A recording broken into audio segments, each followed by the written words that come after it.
దేవుని నామమునకు మహిమ కలుగును గాక. ప్రభునందు ప్రియులారా, మన ప్రభువు రక్షకుడునైన క్రీస్తు యేసు పరిశుద్ధ నామములో మీ అందరికీ శుభములు. 17వ తేదీ ఫిబ్రవరి మాసము 2026 సంవత్సరం. ఈరోజు దేవుడు నిన్ను ప్రేమించి నీతో చెప్తున్న గొప్ప ధైర్యపూరితమైన వాగ్దానము. యేసు ఆమెను చేయి పట్టి లేవనెత్తెను. యేసు ఆమెను చేయి పట్టి లేవనెత్తెను. నిన్ను లేవనెత్తే దేవుడుగా, ప్రతి విధమైన స్థితిలో కృంగిపోయిన నిన్ను, విరిగిపోయిన నిన్ను, ఇంకా వేసారిపోయిన నిన్ను, ఎందుకు చెత్త కాని స్థలంలో అన్న నిన్ను ఆయన లేవనెత్తే దేవుడిగా ఉన్నాడు. కనుక మార్కు సువార్త 1వ అధ్యాయం 31వ వచనం 10వ వచనము, ఆయన ఆమె దగ్గరకు వచ్చి చెయ్యి పట్టి ఆమెను లేవనెత్తెను.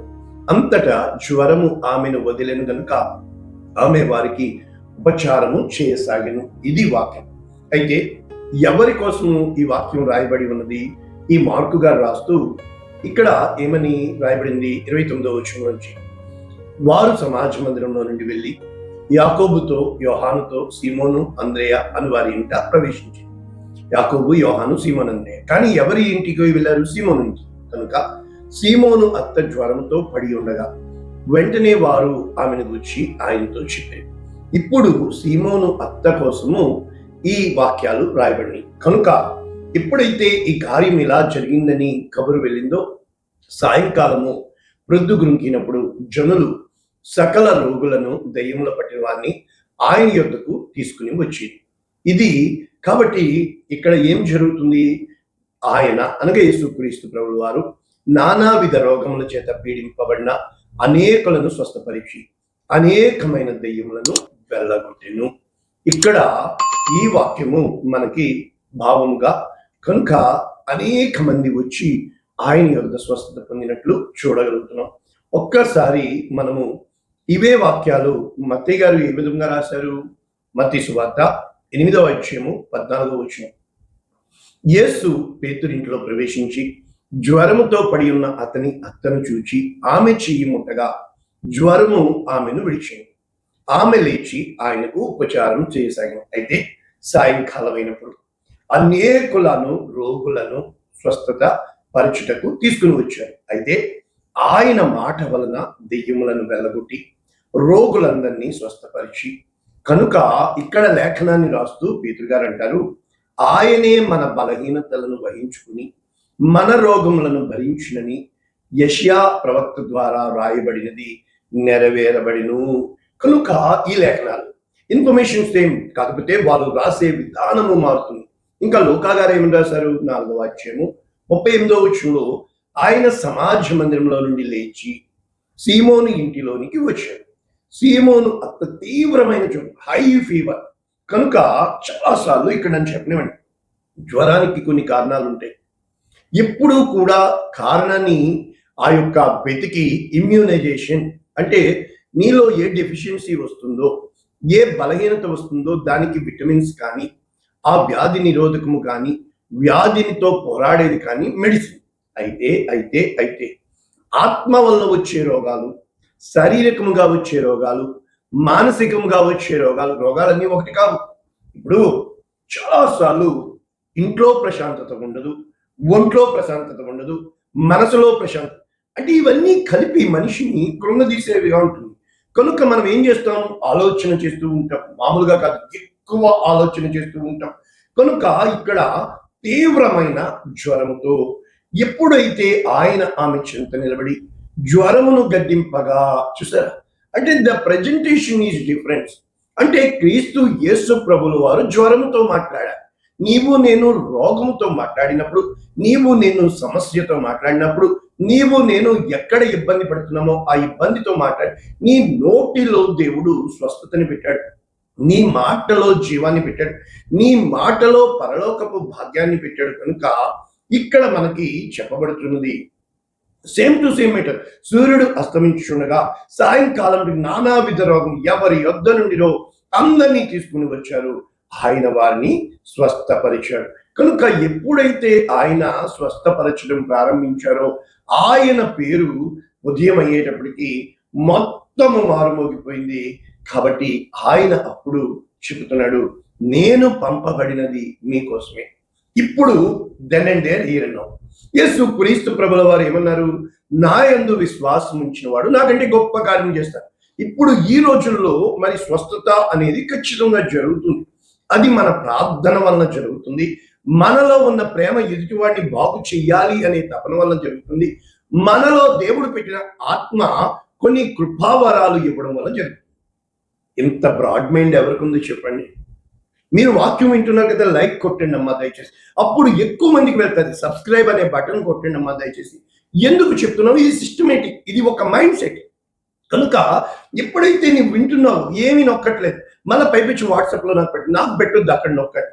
అప్పుడు అనేక మంది ఇటువంటి మంచి వాక్యాలు వినడానికి అవకాశం ఉంది. ఎప్పుడైతే నువ్వు బ్రాడ్ మైండ్గా ఆలోచిస్తావో, ఈ రోజున ఎవరన్నా ఇటువంటి కార్యాలు చేస్తున్నారు అంటే వెంటనే వాళ్ళ మీద బురద చల్లడానికి ప్రయత్నిస్తూ మన మైండ్ సెట్తో ఆలోచిస్తున్నాం. కానీ ఎప్పుడైతే నిజముగా ఇతని వలన ఏ కార్యము జరుగుతున్నది అనే అవగాహన మనకి రాకుండా, రెండవది దేవుడు మనకి ఇచ్చిన పరిచర్య ఏమిటి, ఆ వ్యక్తికి ఇచ్చిన పరిచర్య ఏంటి అనే ఆ యొక్క జ్ఞానము లేకుండా, మూడవది మెచ్యూరిటీ, దేవుని సేవ, దేవుడు రోషం గలవాడు, ఎవరిని ఎలా వాడుకోవాలో ఆయనకి తెలుసు కనుక అన్న దేవునికి ఇవ్వాల్సిన క్రెడిబిలిటీ ఇవ్వకుండా, అదిగో ఆ మనిషి ఎత్తుకెళ్ళిపోతున్నాడని ఇటువంటి ఫొటోస్ పెట్టుకుని పాపులర్ అయిపోతున్నారు.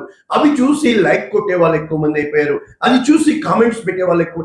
దీనివల్ల ఏమవుతుందంటే ప్రకటించబడవలసిన వాక్యం ప్రకటించబడటం లేదు. కానీ సువార్త అంటే దేవుడు సర్వశక్తిమంతుడై ఉన్నాడని, తన ప్రేమను ఆయన చూపించడానికి గడ్డి పరకను సైతం వాడుకుంటాడని ఏ రోజునైతే మనము గమనించుకోగలుగుతామో, అందరూ ప్రవక్తల, అందరూ ఉపదేశకుల, అందరూ మైక్ పట్టుకుని అందరూ పాటుపడి కాదుగా, నీకు ఏ కృపావరము ఇవ్వబడిందో ఆ కృపావరములో నీవు ముందుకు సాగాలి, నీవు ఇమడాలి. కనుక ఎప్పుడైతే ఇమడపోతావో, చిమిడిపోతావో కనుక అక్కడ ఉన్న ప్రతి కార్యాన్ని చెడగొట్టేవాడిగా అవుతున్నావు. రెండు మాటలు చెప్పని అని, ఎదగాలని చూసేవాడు రెక్కలు వచ్చిన పక్షి ఎగిరిపోయినట్లు ఎగిరిపోతా ఉంటాడు. అయితే ఎప్పుడైతే వదగాలని చూసిన వాడు, ఎప్పుడైతే ఆ యొక్క విత్తనంలోంచి వృక్షము ఆ మొలక మొలిచి భూమి లోపల పాదుకుంటది, ఈ పక్షి గాలికి ఎగురుతుంది, ఆ గాలి ఈ చెట్టుని కుట్టినా వృక్షాన్ని కుట్టినా దాని భారము, దాని యొక్క పునాది భూమి లోపల ఉంది, అక్కడ గాలి తెగలదు. కనుక అది నారుగానే నీవు స్థిరముగా నాటుకుపోయేవాడిగా నువ్వు ఉండాలి. కానీ ఏ గాలి వేస్తే ఆ గాలికి వెళ్ళేవాడిగా ఉండకూడదు. జాగ్రత్త సుమా. కనుక నీవు రేపు పొద్దున పిల్లలను పెట్టినా కూడా అవి ఎగిరిపోతూ ఉంటాయి. ఇక్కడ ఏం చెప్పడానికి ప్రయత్నం చేస్తున్నారు? మత్తయి సువార్త 4:3 యేసు వారి సమాజ మందిరంలో బోధించు, దేవుని రాజ్యమునకు వచ్చిన సువార్తను ప్రకటించు, ప్రజలలోని ప్రతి వ్యాధిని, రోగమును స్వస్థపరచుచు. కాబట్టి ఆయన కీర్తి సిరియా దేశమంతా వ్యాపించు, నానా విధములైన రోగముల చేత, వేదనల చేత పీడింపబడిన వ్యాధిగ్రస్తులు, దెయ్యములు పట్టిన వారు, చాంద్రులు, డెమోన్స్ట్రేట్, ఈ చంద్రుడి వల్ల వచ్చే రోగములు, పక్షవాయువు గలవారిని వారు ఆయన యొద్దకు తీసుకురాగా ఆయన వారిని స్వస్థపరచుచునే. అంటే ఇప్పుడు యేసు స్వస్థతనే ఇస్తాడు అని ప్రతి కాదండి. యేసు ప్రభుల వారు సమస్తము చేస్తారు. ఉదాహరణకి నీ దగ్గరికి వచ్చిన వారు ప్రశాంతంగా, అబ్బా ఇక్కడ ఎంత బాగుంది అంటే అక్కడ వాతావరణం బట్టి కాదు, అంటే ఈ ఎండలో మిట్టాడుతున్న వారు నీ యొద్దకు వచ్చినప్పుడు చల్లటి ఏసీలో ఏ విధంగా చల్లదనం ఉంటుందో ఆ విధముగా వారు ఉండగలగాలి. నీ దగ్గర ఉన్న వాతావరణం ఏ విధముగా ఉండాలి అంటే, వాళ్ళు రోగాల చేత పీడింపబడుతున్న వారు ఎప్పుడైతే హాస్పిటల్కి వచ్చిన వెంటనే ఒక ధైర్యం వాళ్ళకు కలుగుతుందో ఆ విధంగా నీ యొద్దకు వచ్చిన వెంటనే వాళ్ళకి ఆ ధైర్యము కలిగించేవాడిగా నువ్వు ఉండాలి.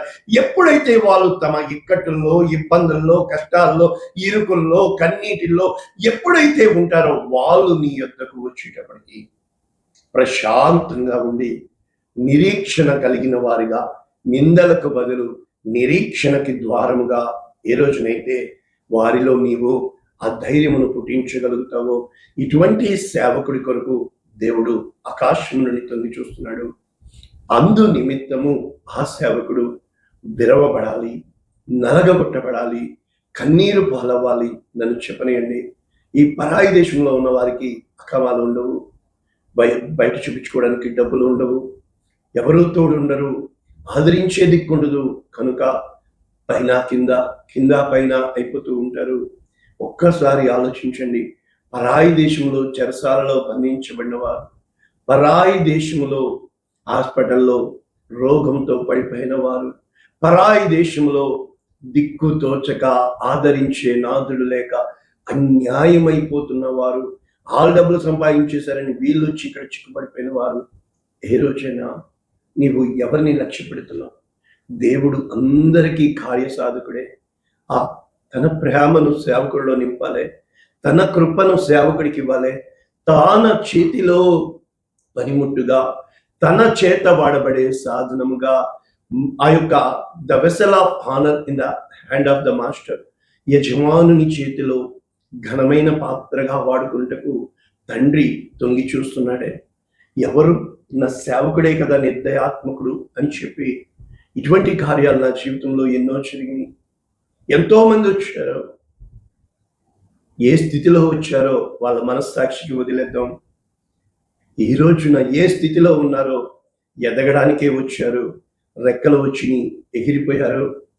ఒకరోజు వచ్చింది ఇదే ప్లాట్ఫామ్ మీద కానుక కోసం నేను ప్రతిరోజు చెప్పాను. కారణం వాళ్ళలో కృతజ్ఞత లేదు.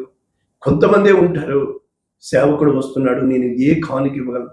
కొంతమంది వస్తారు, వాటర్ బాటిల్ తెస్తారు, అవి తెస్తారు, అవి ప్రజలకి పెట్టేయడానికి చూస్తారు. 50 ఫిల్స్ కూడా కానుక వేరు. కారణం ఏంటంటే అది సేవకుడు తీసుకుంటాడన్న భ్రమలో. కారణం ఏంటంటే నువ్వు ఎవరికి చేస్తున్నావు, ఏ లక్ష్యంతో చేస్తున్నావు, ఏ ఉద్దేశంతో చేస్తున్నావు?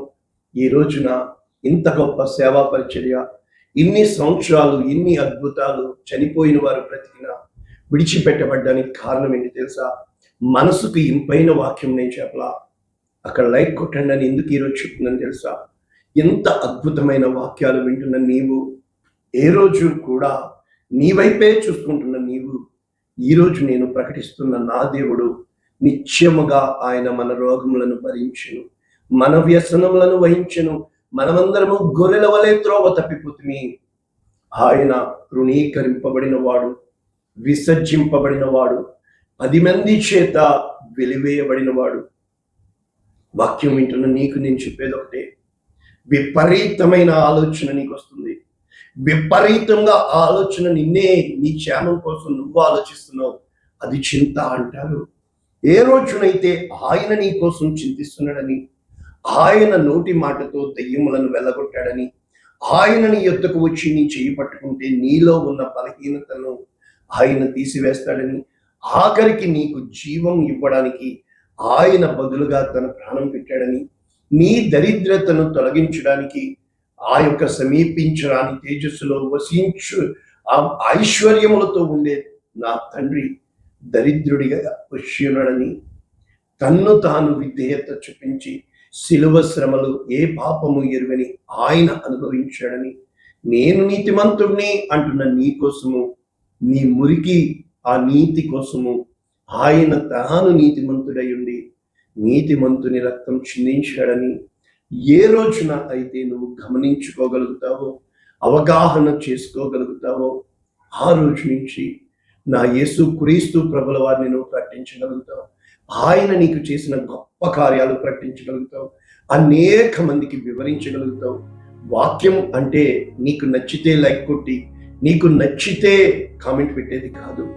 వాక్యము నీతో మాట్లాడుతుందా లేదా అనేకంటే, వాక్యమును నీవు అర్థం చేసుకోగలిగినప్పుడు, దేవుని హృదయాన్ని నువ్వు అర్థం చేసుకోగలిగినప్పుడు, ట్రాన్స్మిటర్ ఉంది, రిసీవర్ ఉండాలిగా.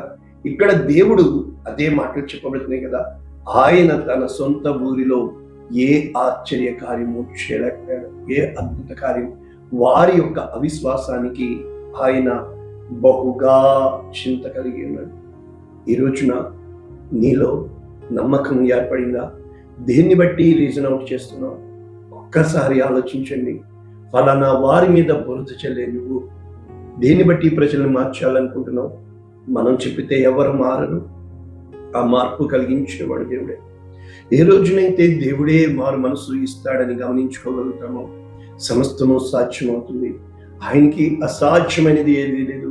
మారాను మధురముగా మారుస్తాడు, నిందను నిరీక్షణ ద్వారంగా మారుస్తాడు. ఆ యొక్క మరణపు ముళ్ళును విరిచి జీవాన్ని నింపే దేవుడు ఈ రోజు అపజయములతో ఉన్న నిన్ను విజయ పతాకం ఎగరవేసేవాడిగా చేస్తాడు. ఇది వాక్యం. ఇటువంటి గొప్ప కార్యాలు మన జీవితంలో చేయాలని ఇష్టపడుతున్నాడు. ఈ రోజు నుంచి అక్కడ లైక్ బటన్, థమ్స్అప్ బటన్ ఉంటుంది. ఎవరికైనా చెప్పండి, సబ్స్క్రైబ్ చేయకపోతే అడగండి, ఇది ఎలాగా మా అయ్యగారు అడుగుతున్నారని. అప్పుడు 10 మందికి ఈ వాక్యం వెళ్తుంది. మీ ఫ్రెండ్స్కి కనబడిన ప్రతి ఒక్కరికి పంపించండి. మనము దేవుని వాక్యమును ప్రకటించే వారంగా ఉందాం. అటువంటి కార్యము దేవుడు మన జీవితాల్లో చేయనుగాక. పరిశుద్ధుడా, ప్రేమ కలిగిన తండ్రి, విత్తబడిన వాక్యము అనేక మందికి ఆశీర్వాదంగా, అనేక మందికి దీవెనకరంగా, అనేక మంది రక్షణ ఆధారంగా చేయమని క్రీస్తు యేసునామమున నీవు మా నిమిత్తము శ్రమ వహించుకున్న దేవుడవని, మా వ్యసనములను సహించుకున్న దేవుడవని యేసునామమున దీవిస్తున్నాము తండ్రి. Amen. God bless you all.